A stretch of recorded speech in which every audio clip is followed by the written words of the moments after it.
Ndatanze mwiriwe. Ku mazina yanje nitwa Uwimana Laurence, navuye muri Elfayedi itariki 29 z'ukwambere nje no muri Saudiya. Maze gushika ino muri Saudiya naragenda akora amezi 2 ndafatwa n'uburwayi, maze kugwara ndagaruka muri ofisi baramvuza, bamaze kumvuza ndasubira ku kazi, maze kuja ku kazi ndagwara kandi maze kumarayo ukwezi aho hari nari ngiye gukora ndagaruka, maze kugaruka baramvuza biranka, bimaze kwanka rero je mfata umwanzuro wo kuca ndondera ofisi yanje yanzanye no muri Saudiya Elfayedi. Maze kubarondera ndabwira ikibazo mfise, uburwayi mfise, ndababwira je nsaba ko ntaha montahane mu Burundi. Barambwira ati ikibazo cawe turiko turaciga, bambwira ko canje ko baraciga ndaguma ngaho. Ndongera ndabarondeye kandi ndababwira ikibazo canje kimeze gute, haragiho batubwira ngo itike y'indege. Maze kuvuga itike y'indege ino ndatanga 900 y'amareyali. Maze kuyatanga ndarindira ko bankatira itike ndabura. Bukeye batubwira yuko itike y'indege ari amafaranga menshi, ayo twarishe ari make. Ndavuga ati none ayandi avahe ko ngwaye? Aho muri Elfayedi tuguma dutelefona tuvugana, bakavuga ngo rindira, nimurindire, indwi igira kabiri irinjiye, nongera ndabatelefona biranka, gushika naho mbwira umuvyeyi wanje agende muri Elfayedi, bavuganye bamubwira ngo rindira, basubiyeyo ngo zana ayandi mafaranga 8,000,000. Aravuga ati je n'amahera afise nimumutahane aragwaye umwana. Biye gushikana n'isaha turahano nyene tugaraniwe, tuva tugiye muri ofisi gusamba kugira baturonderera abatuzanye no muri Saudiya bagiye muri Elfayedi, ntibikunda ko babatora nabo nyene ku matelefone yabo. Ubuzima turimwo ni ubuzima bugoye, ni ibibazo, gufungura n'ingorane, naho Imana gusa. Uburwayi ndagwaye kandi barabizi muri Elfayedi ko ngwaye neza.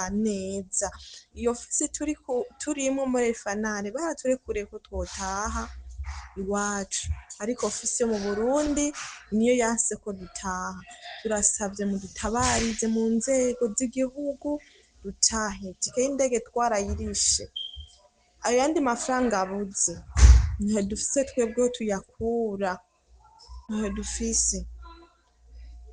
N'ahantu turi nta na wifi turonka, iyi telefone niyo umugenzi aduhaye kugira turondere abantu badutabariza badukure ngaha. Turashobora kumara n'imisi ngaho n'imiryango itazi ukuntu tubayeho, itazi ukuntu tumerewe.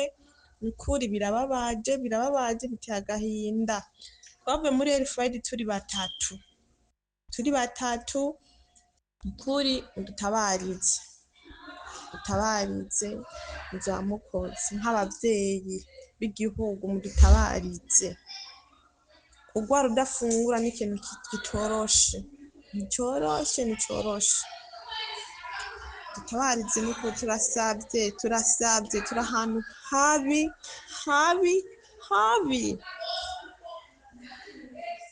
Ifoto yiwanje niyo ndungitse iri musi yo audio ndungitse, nukuri ndagwaye, ndaremvye, muntabarize ntahe. Umuvyeyi wanje ntako atagize aja muri Elfayedi, ntibamwumviriza, ntibatwumva, batuzanye ino ngoma baje kudutera ino, ntibadukurikirana. Ibibazo twagiye duhura navyo twagiye tubibabwira ku matelefoni, ariko naco badufasha. Mudutabarize dutahe, je ndagwaye ndaremvye. N'ubu ntibarasobanukirwa ikintu bita Elfayedi ico arico. Aba n'abarundikazi bakomeje kuvuga izina Elfayedi, ni ca kigo gisafirisha abantu muri Arabia Saudite, ca kigo kibi abagicamwo bose bamaze imisi bagwa muri Arabia. Igitangaje n'ubu ngo hari abantu bakigicamwo basafira bagenda muri Arabia Saudite. murazi ko jiyo nabahaye ikiganiro ndabazaniye inkuru ndabazanira n'ibimenyetso, niyo mpamvu ndabaha amajwi kubera mvuze ngo Elifayede gusa ntazanye ibimenyetso nabangiza amakosa. Uyu rero ni Murundikazi ariyo agwaye kandi arembye kandi amerewe nabi.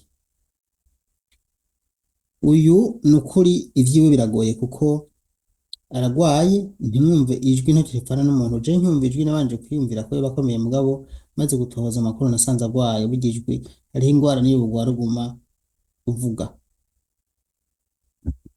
Uyu rero aragwaye kandi amerewe nabi. Ikigo cyo muri Arabiya camwatse amafaranga amajana 9 yari yatanze. Nyuma yo kuyatanga bari bumvikanye ngo n'ikigo cyo mu Burundi iyi Elifayede basafisha yuko acara nk'itike y'indege agaca ataha. Ntiyigeze ataha gushika isaha tuvugana, aracari muri Arabia Saudite kandi ararembye ameze nabi. Agatabaza akavuga ati ni kubera iki bansabye amafaranga nkayatanga aho kundungika mu Burundi, bagaca bahindukira mu nyuma bakavuga ngo zana yandi mu Burundi. Umuryango w'ugiye mu Burundi ati none ko wa mwana mwavuga ngo mwasaba amafaranga hariya akayabaha ko mutamurungika, ngo zana yandi miliyoni 8. Izi miliyoni 8 zizokora ibara muri iki kigo. Ubu bapunguje basigaye basaba imiliyoni 8. Se wa arakaza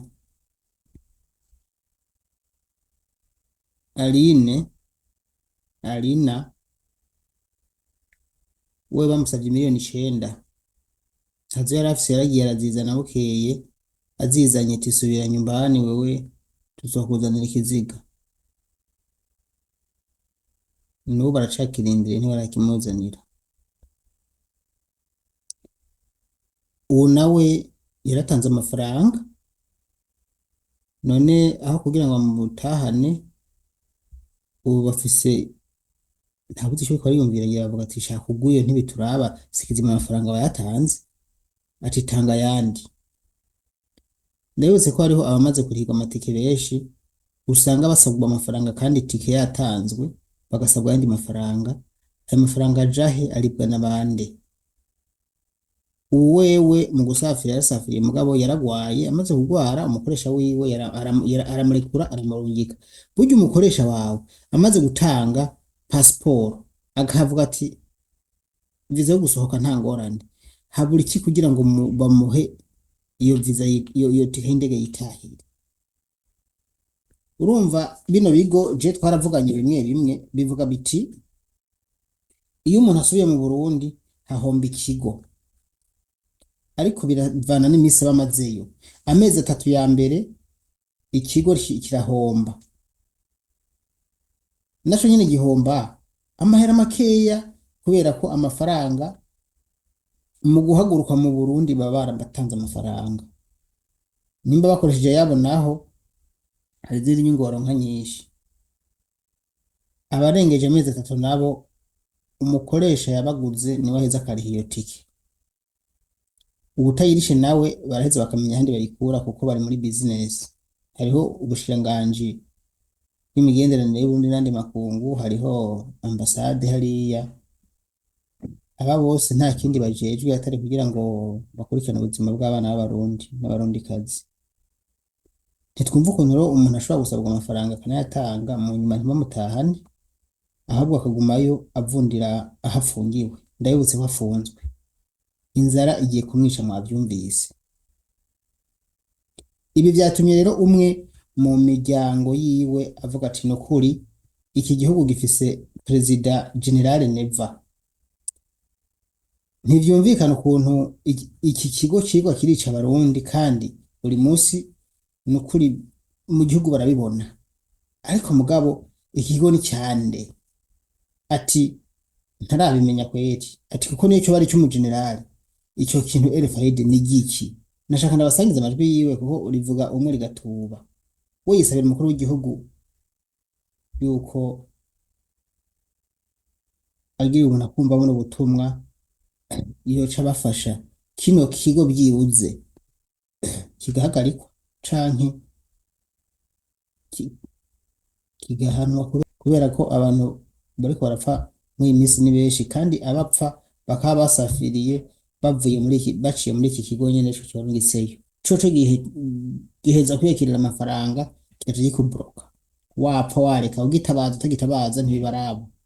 Mwakoze, reka twumvirize uwo munyagihugu atabaza umukuru w'igihugu ati nimba n'ukuri ariho kuko ariho turabizi nadufashe iki kigo n'ukuri turaba ukuntu cyohagarika ibi bintu. Ukuri mutwihanganire kurya mwafashe umutima muwushira mu byo gufasha gutabariza abarundi n'abarundikazi bagorewe mu bihugu by'Abarabu, tuguma tubagora umurimo mukora muzohemberwa n'Imana ko twebwe naco twobahereza kandi ivyo mukora n'ukuri birumvigwa. Ego kuva rya foto iri kurasirika irya foto birumvigwa.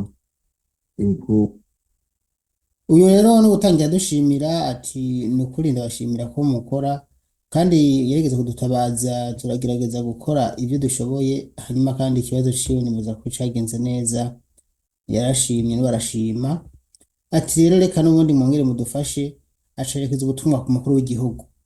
ego kuva rya foto iri kurasirika irya foto ya wa mumeke irasirikira hose mu gihugu, umuryango wabo wamaze kumenyekana, umuryango wabo ibyo bazirika muri FAED. Ego mudufashe no mu Laurence Nando Misagira kabiri, mudufashe n'ukuri mudufashe kubura ko FAED yamaze kwigira igihangange mu gihugu. Sizi kuko ino gihugu twabona Evariste Ndayishimiye yuko ari umuntu uzasumba Evariste Ndayishimiye n'ukuri. Je nashaka amenye ko FAED ari giki, umugani wawe nimba Son Excellence yariwe yoba afise kirya kigo nibaza ko nanya tubikora. Abantu bashaka gusumba kurengera inzego z'igihugu barengeye n'icubahiro tubamenye n'ukuri.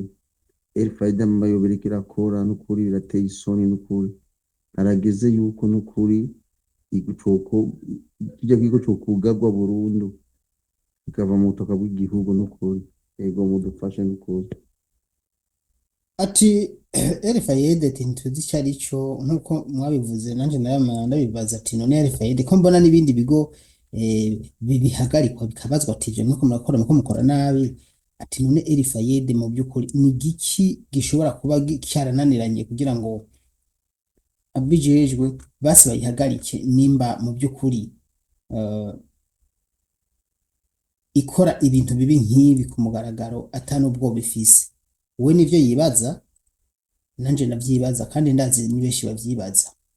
Reka je nisabire rero n'ukuri ababijejwe murabe ukuntu mwokubitinza ibifusi iki kigo ntikize kiratukisha abarundi kuko burya iyo umurundi aguye mu mahanga kandi atabwirizwa kugwayo ibi bituka igihugu. Aba nibo basi b'igihugu ba mbere bovuga ba mbere abantu bashobora gufata abana b'u Burundi bakabarungika hanze hanyuma ntibongere kubakurikirana bagapfa ntagire icyo babibonamwo. Hariho abasangukira mu mashamba n'ukuri bari gushingurana iteka byibuze kubera inyifato mbi y'iki kigo. Kubwanje n'ukuri reka nsabe nishimitse n'ukuri leta yikubita gashi canke imenye ibi bintu n'ibitari bizi iki kigo n'ukuri zituma kigendera n'umunsi umwe basi vyoba vyiza ikigendeye n'umunsi umwe bakabaza ibintu uko arakora kuko buri mwaka baragenda gusaba lisansi baragenda gusaba uruhusha rwo kubandanya gukora. Sinumva ukuntu bagenda bakarubaha nimba koko atari cy'umuntu adasanzwe niyo kwica umuntu atankurikizi. Sinumva ukuntu ibintu bibaha mu Burundi n'ubu sindabisobanukirwa. Murakoze tukaturabe ko uyu Murundikazi atabagwa natatabagwa naho tuzokomeza kwitura aho twama twitura iki kibazo tugeze kure gushika naho azotabagwa kuko ahari amerewe nabi telefone barayimwatse nta na kimwe afise vraiment birababaje. Abogira icyo bakora mwese mudufashe natwe tugiye kuva hasi turabe ukuntu ikibazo cyo cyokemuka.